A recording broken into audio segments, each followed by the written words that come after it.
Baik, Assalamualaikum warahmatullahi wabarakatuh. Selamat berjumpa kembali di dalam perkuliahan komutasi numerik. Pada kesempatan kali ini kita akan membahas mengenai cara mendefinisikan indeks ya di dalam Python.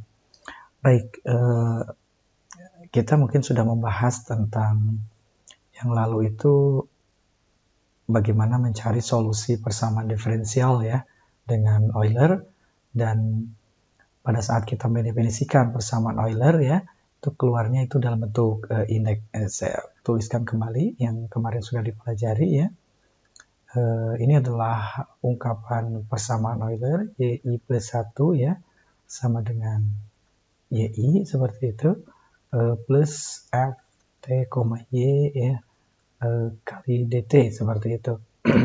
Atau biasanya ini diganti dengan H ya, kalau di dalam penulisan pemrograman. Jadi ini bisa kita tuliskan YI plus 1 ya, sama dengan YI plus, misalkan kalau kemarin contohnya itu ada DY ya, per DT sama dengan min 10Y, maka kita bisa tuliskan ini min 10Y di sini ya, min 10 YI ya, kali H seperti itu ya. Nah, bagaimana kita mengungkapkan persamaan ini ya, itu di dalam Python. Misal kita contohkan yang kemarin aja ya. Ini diketahui pada saat Y0 sama dengan 2 ya, dan diambil H sama dengan 0,02. Baik, kita lihat bagaimana cara mendefinisikan indeks ya di dalam Python. Tapi sebelumnya mungkin kita lihat dulu bagaimana cara penyelesaian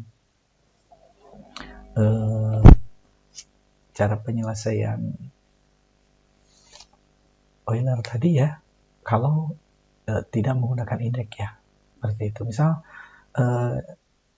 kita ambil kasus yang tadi ya, seperti itu. Di dalam Python kita bisa mendefinisikan secara langsung ya. Sebetulnya mendefinisikan, misalkan kita hitung yang Euler tadi ya, dalam satu perulangan, misalkan saja kita mengulangi ya perhitungan tadi itu sebanyak katakanlah 25 kali perulangan ya, seperti itu. Mendefinisikannya seperti ini.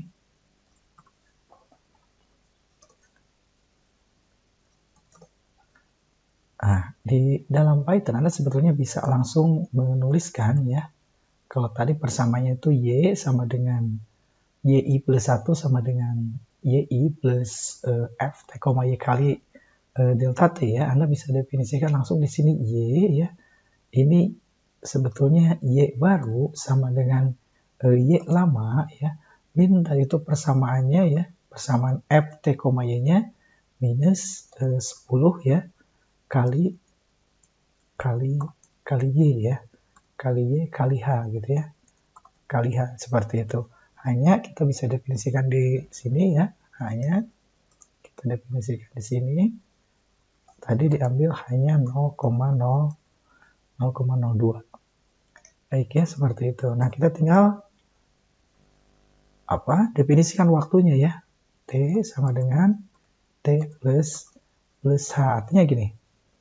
Jadi selama perulangan ini berjalan begitu ya, Y awal, misalkan kita menjalankan persamaan ini di looping pertama, maka Y sama dengan Y, tentu di sini harus kita berikan ya, Y awalnya, yang tadi dari kasus tadi, Y awalnya adalah 2 ya.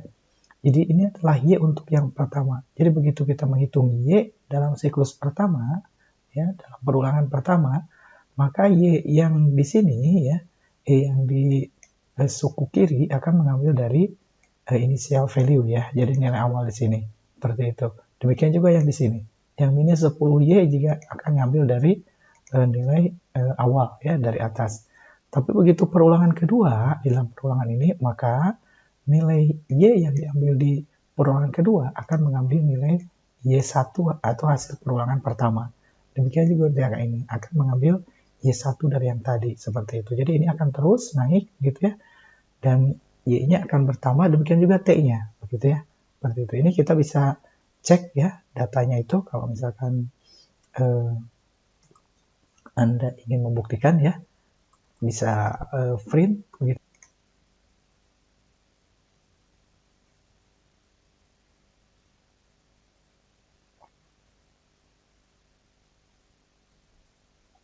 Ya, seperti ini ya.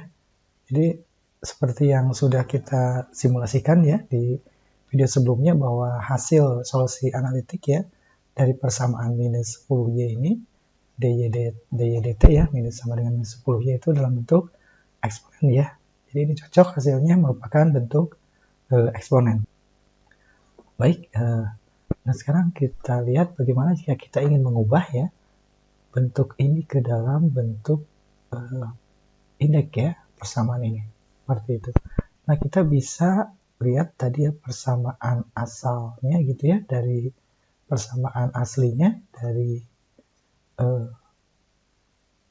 Euler ya. Di sini kita definisikan bahwa Y ya, untuk mendefinisikan indeks kita kasih kurung siku ya. I plus 1 seperti itu sama dengan YI. Ini juga YI ya. Itu yang ini juga TI plus 1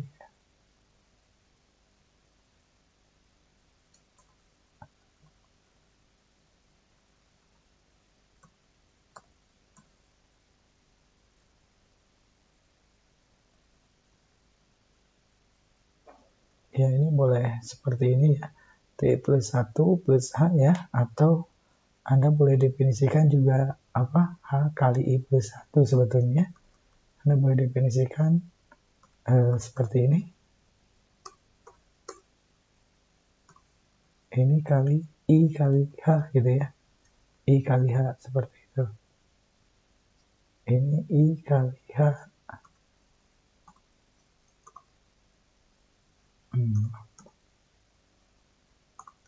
Seperti ini. T0 sama dengan ini. Kira-kira seperti itu. Nah, hanya kalau Anda ingin mendefinisikan dalam bentuk indeks, maka kita harus definisikan dalam bentuk array ya, dalam bentuk kita harus definisikan dulu ini nilai awal ya. Jadi kita harus mendefinisikan Y dan juga T ya, diberi nilai 0 untuk kondisi awal, seperti itu. Ini kita bisa definisikan untuk memberikan nilai dengan zeros ya, dari function yang dimiliki oleh NumPy ya, seperti itu. Ini harus kita import dulu NumPy-nya, SNP ya. Itu. Nah, ini zeros untuk kita harus lebihin 1 ya. Kalau tadi di sana n, di sini n plus 1 ya, seperti itu. Demikian juga T gitu. T ini juga harus kita nolkan pada kondisi awal. Gitu ya. Dengan n plus 1. Jadi ini seperti memesan memori ya. Jadi memesan memori di awal bahwa Y gitu ya. Dia definisikan ya dengan kondisi awal 0 sebanyak n plus 1 gitu ya. Kenapa definisikan n plus 1? Karena defaultnya itu dia memberikan indeks dari 0, seperti itu. Maka kalau dari 0 kita harus tambah 1 karena 0 plus 1 jadi 1. Jadi sebenarnya ini untuk manipulasi default dari Python ya pada saat memberikan indeks, seperti itu. Baik, nah sekarang kita masukkan syarat yang ini ya, yang ini. Nah, ini disimpan di bawah, gitu ya. Nah, sekarang ini sudah mengenal indeks ya. Jadi ini bisa didefinisikan dalam indeks. Jadi Y pada saat I sama dengan 0 ya, atau T0 sama dengan 2. Demikian juga T ya pada saat kondisi awal sama dengan 0. Seperti itu. Nah, ini ya. Kita kalau ini sudah diberi pendefinisian ya di awal, maka ini bisa jalan ya persamaan yang kita tuliskan dalam bentuk indeks seperti ini. Nah, ini tinggal kita coba plotkan aja ya. Kita coba plotkan ini seperti apa ini. Kalau kita plotkan,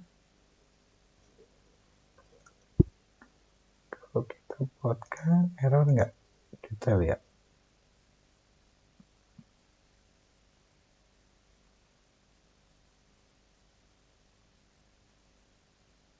Ada yang salah ya. Line 14.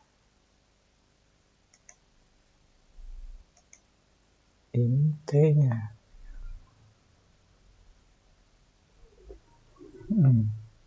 T plus 1 sama dengan T0 plus I-nya I-nya nggak boleh dalam kurung ya. Karena dia I indeks aja ya.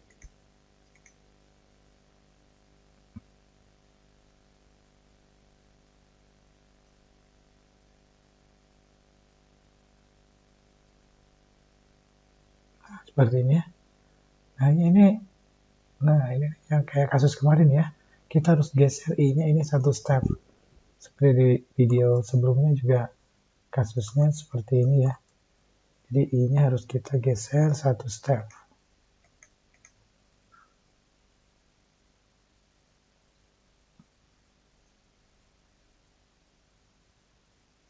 Baik ya, seperti itu. Nah, sekarang bagaimana kalau kita ingin menganimasikannya? Menganimasikan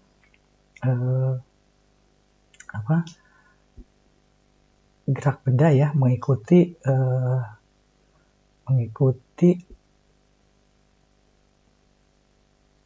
fungsi ya, mengikuti fungsi yang kita definisikan di sini. Seperti itu. Kita bisa bikin sebetulnya animasi ini dengan dua cara ya. Bisa yang menggunakan indeks tadi, bisa juga yang tanpa indeks ya. Ini tanpa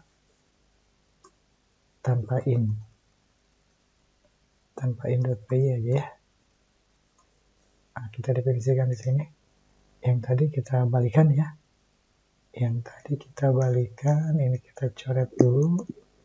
Harusnya yang tadi di copy paste ya. Supaya tahu bagaimana cara untuk menganimasikan ya kalau kita mendefinisikan ya persamaan ya dengan indeks ya dan tanpa indeks ya, seperti itu. Ini yang tanpa indeks. Kita saya kira T tidak masalah gitu ya. Nah gitu aja ya. T0 gitu ya. Nah gitu.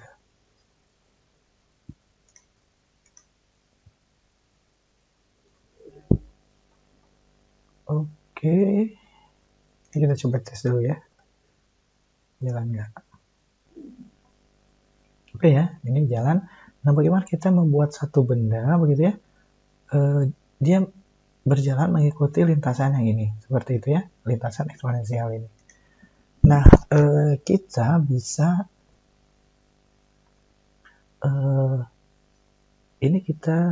bisa menggerakkan ya sebetulnya dengan menambahkan false aja di sini ya, seperti itu ya. Jadi gerakannya lebih lambat gitu ya, seperti itu.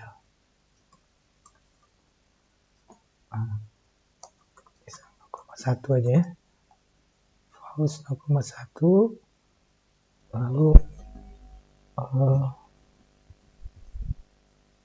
kita coba tes dulu ya apa perubahannya kalau kita kasih ini.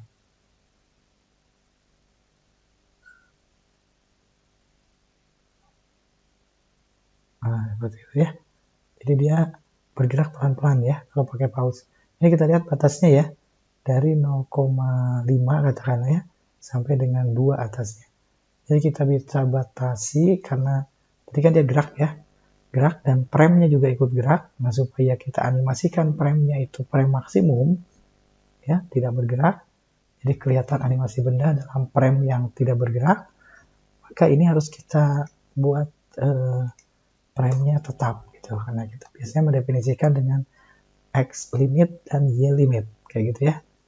Jadi ada di Python itu function ya namanya X lim dan Y lim seperti itu. Tadi yang X itu 0 sampai 0,5 katakanlah ya, 0,5, dan yang Y ya plt.ylim seperti itu tadi 0 sampai 2 ya, 0 sampai 2 seperti itu. Kita coba dulu ya, dia bergerak dari tadi atau enggak. Harusnya dia udah konstan, si prime-nya harusnya udah konstan.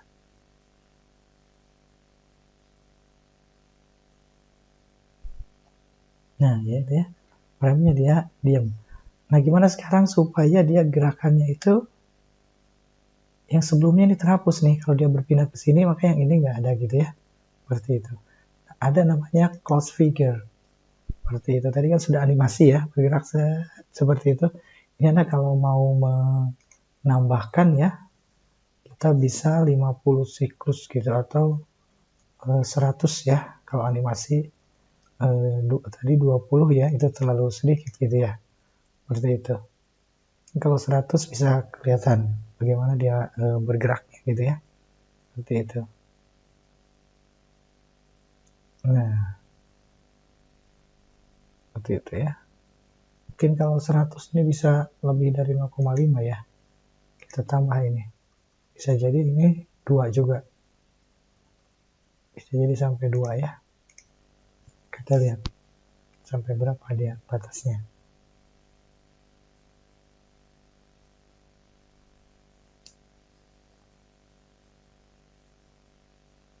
Nah, seperti itu ya.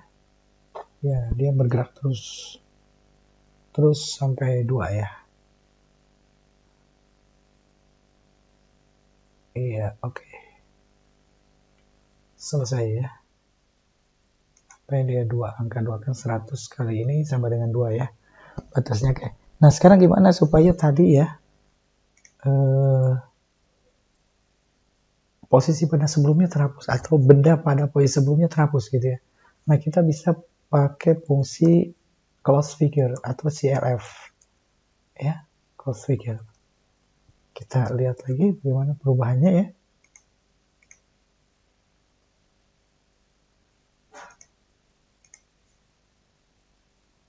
Berubah nggak market size kalau nggak salah untuk berubah ukuran atau size aja ya, nanti kita coba cek. Nah ini tambah besar ya, ini bendanya itu ya, ini kasih warna merah ya, red. Bentuknya ini 30 misalnya bendanya, kita perbesar.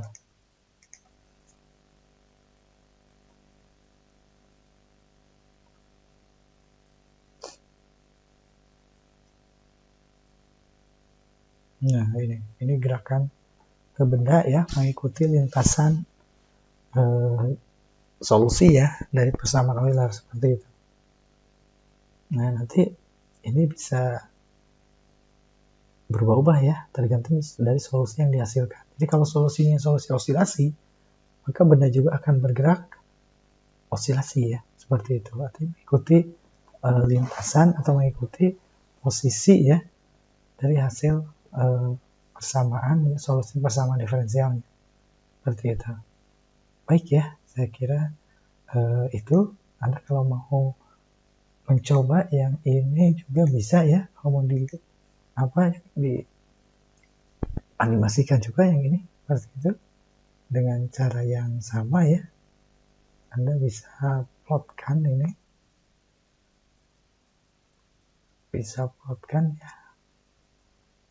Kita coba pakai mouse di sini ya.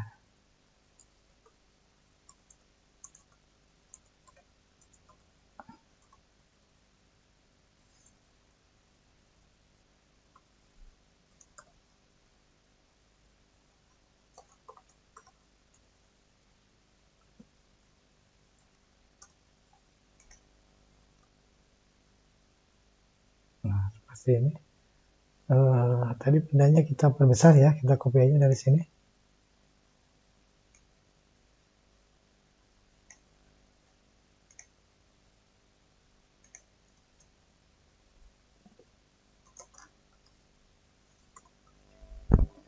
gitu ya. Bendanya kita perbesar, warnanya kita ubah jadi merah ya. Terus ini kita hapus pakai close figure di sini ya. Harus pakai VLT close figure seperti itu. Harus pakai frame, tapi kita belum tahu ya frame-nya berapa. Kita coba dulu aja. Usah pakai ini dulu ya. Atau nggak apa-apa juga sih. Kita coba di running dulu hasilnya berapa. Nanti kita lihat X-nya berapa, Y-nya berapa ya.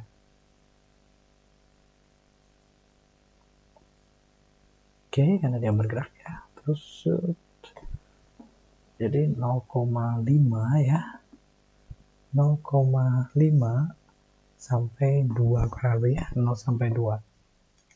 Jadi ini kalau kita copy paste saja yang tadi ya, kita beri frame. Nah ini frame-nya ya, dan bentuk lim-nya. Seperti itu, kita kasih frame di sini. Tadi ini aja deket ini ya. Dengan plotnya ya.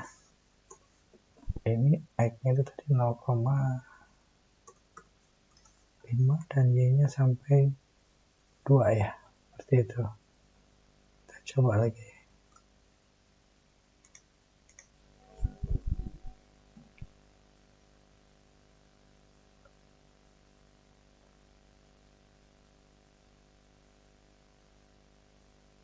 Nah itu ya, itu adalah hasil animasi gerak benda.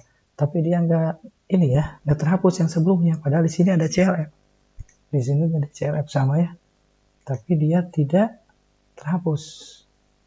Nah ini kenapa gitu ya? Nah ini karena yang kita plot di sini kan T dan Y secara keseluruhan gitu ya. Jadi begitu dihapus sebetulnya dia nyimpen memori untuk semua titik gitu ya, seperti itu. Dan gambar yang sebelumnya itu terhapus. Saya lihat, jadi tidak ada jejak ya, tidak ada jejak. Nah, seperti itu seharusnya.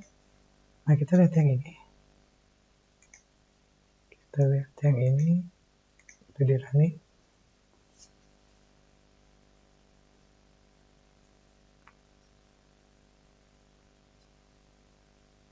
Bisa dilihat ini ada jejaknya. Kenapa terhenti ya? Oke lah, error ini ya.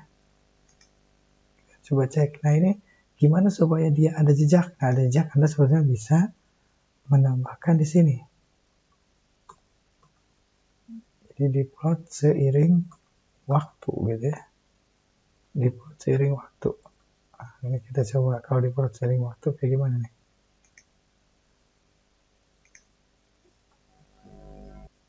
Dia hanya sampai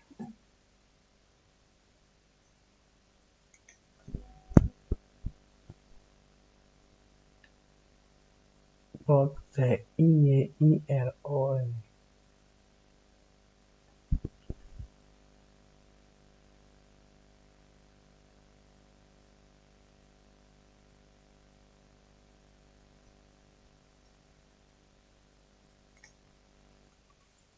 Ini salah itu ya, ada yang salah, harusnya I plus 1 kali H ya, bukan I plus 1 kali H ya, hanya nggak jalan. Nah seperti itu ya. Oke, saya kira ya tinggal kasih frame aja 0 sampai 0,5 ini sampai 2 gitu ya, seperti itu. Oh udah cukup gitu. Oke, saya kira gitu ya, bagaimana kita mengolah indeks dan menganimasikan satu objek ya. Baik, saya kira Anda silakan bisa dipelajari lebih lanjut ya. Seperti itu. Baik, terima kasih. Assalamualaikum warahmatullahi wabarakatuh.